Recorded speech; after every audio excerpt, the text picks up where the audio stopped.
ఈ బార్లీ గింజలు ఒక 2 గంటలు నానబెట్టి ఆహ్, ఇలా ఉడికించుకొని ఈ నీళ్లు తాగితే మనకు యూరిన్‌లో ఇన్ఫెక్షన్ ఏదైనా ఉంటే అది పోతుంది. ఈ ఎండాకాలము మనము నీళ్లు ఎంత తాగినా కూడా అవి బాడీకి ఇంకిపోతాయి. అయితే ఈ బార్లీ గింజలను మనము ఇలా ఉడకబెట్టుకొని తాగితే మన హెల్త్‌కి మంచిది. యూరిన్‌లో ఇన్ఫెక్షన్ ఉన్నా పోతుంది. అలాగే మనకు యూరిన్ గూడా బాగా వస్తుంది. అలాగే కొబ్బరి బొండాలు అవి గూడా తాగుతుండాలె. కాకపోతే ఇది మనకు నేచురల్‌గా మనకు దొరికే వస్తువే కదా! ఇది మనం తాగితే మంచిది ఈ ఎండాకాలం. ఇది కందిపప్పు అండి. కందిపప్పును కూడా ఒక గంట, 2 గంటలు నానబెట్టుకోవాలట. అప్పుడే మనకు పోషక విలువలనేవి వస్తాయట. అలాగే ఇది తొందరగా నానితే తొందరగా ఉడికిపోతది కూడా. మనకు గ్యాస్ కూడా ఆదా అయితుంది. ఇట్లా ఒక గంట, 2 గంటలు ముందుగా కందిపప్పును కానీ, శనగపప్పును కానీ ఏదైనా పప్పులు ముందుగా నానబెట్టేసుకోవాలి. ఒక గంటైనా నానబెట్టేసుకోవాలి. అప్పుడు మనకు తొందరగా ఉడికిపోతది. ఇట్లా నానబెట్టుకోవడం వల్ల పోషక విలువలనేది పెరుగుతాయట. ఒకసారి ఇలా ట్రై చేసి చూడండి.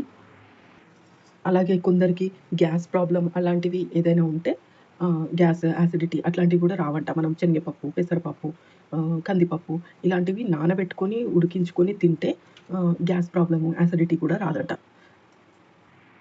కందిపప్పు ఉడికించుకునేటప్పుడు కొంచెం పసుపు, అలాగే కొంచెం నూనె వేయడం వల్ల మనకు ఈ పసుపు, నూనె ఇట్లా ఒక 2, 3 డ్రాప్స్ వేయడం వల్ల మనకు కందిపప్పు అనేది తొందరగా ఉడికిపోతది. ఇప్పుడు నేను మునక్కాయ పప్పుచారు చేస్తున్నా. మునక్కాయ పప్పుచారుకి ఇప్పుడు కందిపప్పు స్టవ్ పైన పెట్టేసినా గదా! కుక్కర్‌లో. దానికి చింతపండు, ఒక నిమ్మకాయ సైజు చింతపండు. ఇట్లా చింతపండుని కడిగి నానబెట్టుకోవాలి. నిమ్మకాయ సైజు చింతపండు పప్పుచారులోకి.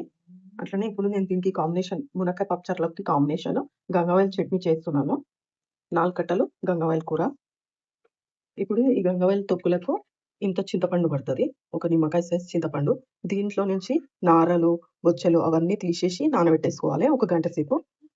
ఇప్పుడు ఇన్ని మిరపకాయలు పడతాయి గంగావాయిల్ చట్నీలోకి. అట్లనే ఒక 4 టమాటాలు గూడా ఏసేసేయాలి.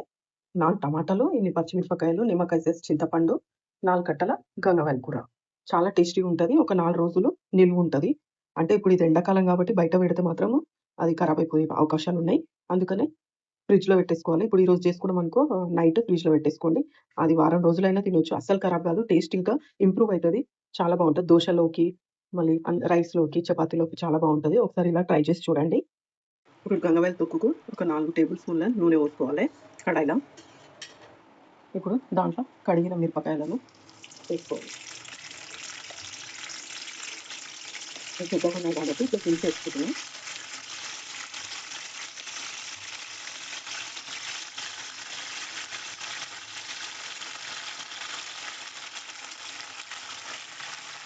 ఇప్పుడు దాంట్లోకి కొంచెం కలమాకు వేసుకోవాలి. ఒక 2 రిబ్బల కలమాకు కడిగి వేసుకోవాలి.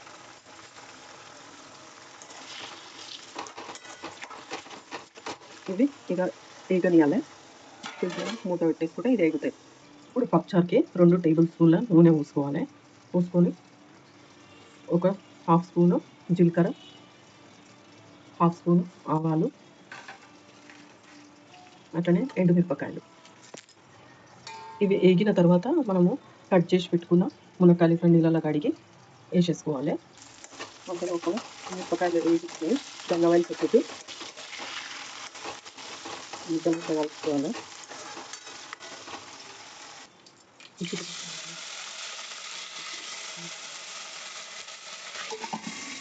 ఇప్పుడు కొంచెం ఉప్పు వేసుకోవాలి. ఒక స్పూను ఉప్పు వేసుకోవడం వల్ల ఇది తొందరగా వేగితే ఉప్పు పట్టుకొని మనం మునక్కాయలు పెట్టితే టేస్ట్ ఉంటుంది.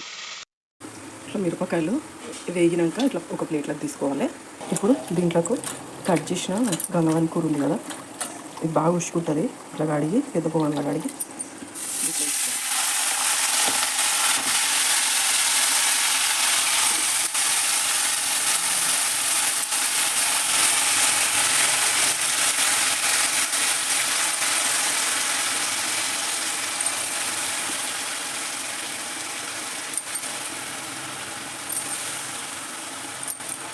ఇప్పుడు ఇది కొంచెం వేగిన తర్వాత కొంచెం అల్లం వెల్లిగడ్డ పేస్ట్, పసుపు వేసుకోవాలి.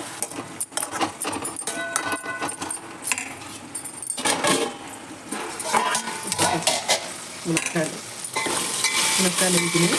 ఇప్పుడు దీంట్లో ఉల్లిగడ్డ, టమాటా వేసుకోవాలి. కొత్తిమీర, పుదీనా, కలమాకు. దీంట్లో కలమాకు 2 టమాటాలు ఇట్లా కట్ చేసుకొని వేసుకోవాలి.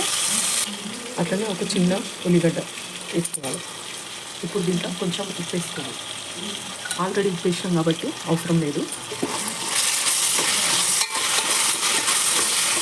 ఇప్పుడు ఈ టమాటా ఉల్లిగడ్డ మగ్గనియాలి. కొంచెం ఉడికిన తర్వాత అప్పుడు కారం, ఉప్పు, అల్లం వెల్లిగడ్డ, పసుపు వేసుకోవాలి. ఇది కొంచెం మగ్గింది. దీంట్లో కొంచెం అల్లం వెల్లిగడ్డ పేస్ట్, అట్లనే ఒక హాఫ్ స్పూన్ పసుపు వేసుకోవాలి. ఇట్లా వేసుకున్నాక ఇది కొంచెం వేగినాక ఒక నిమిషం వేగిన తర్వాత దీంట్లో ఒక 4 టమాటాలు కట్ చేసి వేసుకోవాలి. ఇప్పుడు దీంట్లో మనము చిన్నగా ఉన్నాయి టమాటాలు, అవి 4 టమాటాలు కట్ చేసి వేసుకోవాలి. ఇట్లా ఈ మగ్గనియాలి కొంచెం వేసుకోవాలి. ఇప్పుడు దీంట్లో అల్లం వెల్లిగడ్డ పేస్ట్ ఒక హాఫ్ స్పూన్, పసుపు ఒక హాఫ్ స్పూన్, కొంచెం కారం పొడి ఇవన్నీ వేసి వేయాలి. ఇప్పుడు ఇది మునక్కాయలు, టమాటా, ఉల్లిగడ్డ, కారం, ఉప్పులో ఉడికినాయి. ఇప్పుడు బాగా వేగినాయి. ఇప్పుడు దీంట్లో చింతపండు పులుసు పోసుకోవాలి. ఇట్లా చింతపండు పులుసు పోసుకోవాలి. ఇది మసిలిన తర్వాత పప్పు రుద్దుకొని వేసేసుకోవాలి. ఇప్పుడు గంగవాయిల చట్నీది టమాటా మగ్గింది. ఇప్పుడు దీంట్లో మనం చింతపండు వేసుకోవాలి. ఫస్ట్ కొంచెం వేసుకుంటున్నాం. మనం తర్వాత ఒకవేళ పులుపు తక్కువ అనిపిస్తే అప్పుడు ఇంకా కొంచెం చింతపండు ఉంది, ఇది వేసుకుంటాం. తర్వాత మిక్సీకి వేసుకునేటప్పుడు కూడా వేసుకోవచ్చు. ఇప్పుడంటే చింతపండు కూడా దీంట్లో వేసేసి కొంచెం ఉడకనియాలి. ఇప్పుడు గంగవాయిల తొక్కులకు ఫస్ట్ మిక్సీలో ఇట్లా మిరపకాయలు వేయించిన మిరపకాయలను ఫస్ట్ మిక్సీకి వేసుకోవాలి. ఫస్ట్ మిరపకాయలు వేసుకోవాలి. దీంట్లో ఉప్పు వేసుకోవాలి, 1 టీ స్పూన్ ఉప్పు.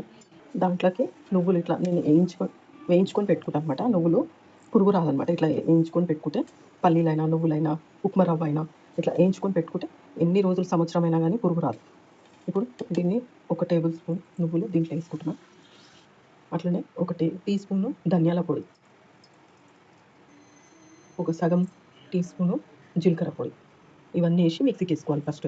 ఇప్పుడు మిరపకాయలలో 1 టేబుల్ స్పూన్ నువ్వులు వేయించుకున్నాము. నువ్వులు, ఉప్పు, ధనియాల పొడి, జీలకర్ర పొడి ఇవన్నీ వేసినాం కదా, ఇది మిక్సీకి వేసుకోవాలి. ఇప్పుడు మిక్సీకి వేస్తే ఇట్లా అవుతుంది. ఇప్పుడు దీంట్లో మనము గంగవాయిల కూర ఉడుకుతుంది కదా, అది ఉడికిన గంగవాయిల కూరను చల్లగైనాక దీంట్లో వేసుకొని పేస్ట్ లాగా చేసేసుకోవాలి అంతే. ఇప్పుడు ఇది పులుసు మసులుతుంది. పప్పుచారుకి మనము పప్పు ఇట్లా రుద్దేసుకోవాలి. పులుసు మసలంగానే ఈ పప్పు పోసేసుకోవాలి అంతే. పులుసు మసులుతుంది. ఇక ఇప్పుడు దీంట్లో పప్పు పోసుకుందాం, రుద్దిన పసుపు. ఇప్పుడు పులుసులో పప్పు పోసేసుకున్నాం కదా, కొన్ని నీళ్ళు కూడా పోసుకోవచ్చు. ఇట్లా మసలనివ్వాలి. మేము మసలినాక దించేసుకోవాలి అంతే. టేస్టీ మునక్కాయ పప్పుచారు రెడీ. కొత్తిమీర వేసుకున్నాం కదా, కొత్తిమీర వేసుకోవచ్చు. లాస్ట్కి వేసుకుంటే ఇంకా ఫ్లేవర్ బాగుంటుంది.